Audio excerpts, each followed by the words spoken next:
Hey everyone, it's the night before our first in-house HYROX event here at Starke, and we just wanted to go over some standards because even though you might not have any, we do. So watch this video. Eric's gonna be doing some sled pushing.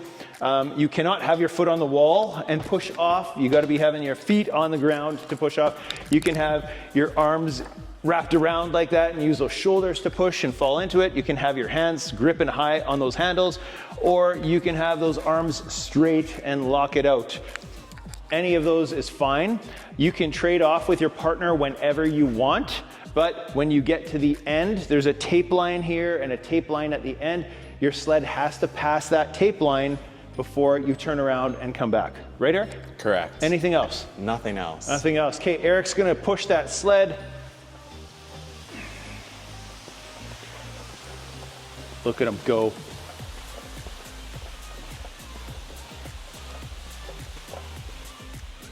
Well, that's not it. Come on. There we go. All right.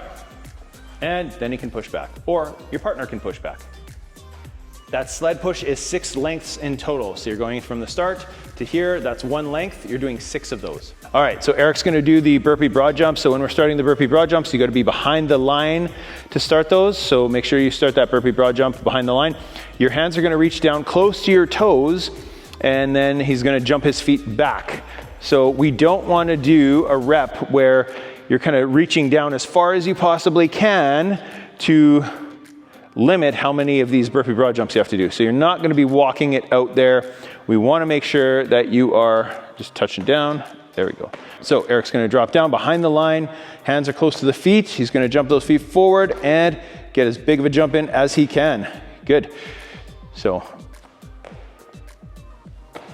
hands are dropping down right in front of those toes almost, jumping those feet back and getting as far of a jump as you can to limit the amount of these that you have to do. If you want to trade off with your partner, you can trade off. If we get to the line there, he's pretty close, but not close enough. So he's gonna drop down and do 1 more burpee. So even if you end up on the line, you still have to do 1 more burpee. For the sandbag lunges, you are gonna start behind the line. You're gonna clean that sandbag up, and once that sucker comes off the ground, it's staying off the ground until you finish your lunges. So when you start your lunges, you start behind the line. Eric's gonna take a big step, knee touches down, and he's standing up and stepping through. So he's gonna go all the way to the end here, and when you decide to transition with your partner, you will pass that sandbag off from one person to the other. So for the transition, Eric's gonna take his lunge, he's gonna stand up, we are gonna switch, we're gonna grab onto that bag, turn around, and from there, continue lunging. Next up is our farmer carries. You're gonna start behind the line, you're gonna pick up those kettlebells. From there, you're just gonna go for a walk all the way down there, cross the line, turn around, come back. You can trade off as many times as you want with your partner. You'll place the bells down on the ground. They'll pick them up from where you put them down. For the wall balls, we are looking for a good full depth squat. The wall balls are a little bit lighter than most people are used to doing, so 10 and 14 pounds, unless you really want to go heavier. But Eric's going to start by picking up that med ball from the ground. He's going to get a full squat in, so hip crease below the knee crease, and as long as you are hitting the target, it is a good rep. So we really want to make sure that these are being done well. You can trade off with your partner as often as you like to complete 100 wall balls together. Once you finish your 100 wall balls, you are going to run to the end here. Make sure you're not touching anyone else or their balls, and are you gonna touch a box? So Eric's gonna run to the end there, and he is gonna stop his timer at the end so that him and his team have completed the workout.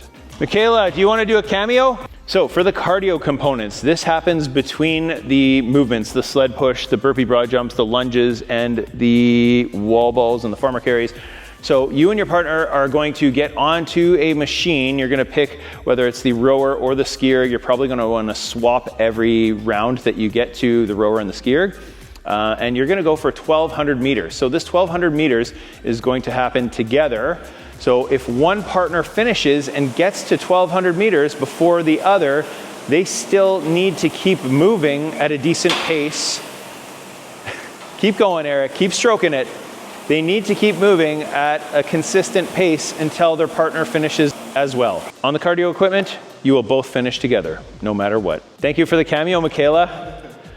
Just a few last minute things. The doors are gonna open at 8:15 tomorrow morning, so you are welcome to come in and warm up and get moving a little bit. There's also gonna be some cardio equipment available to you to warm up, and then while teams start, there is a 10-minute delay in between heats.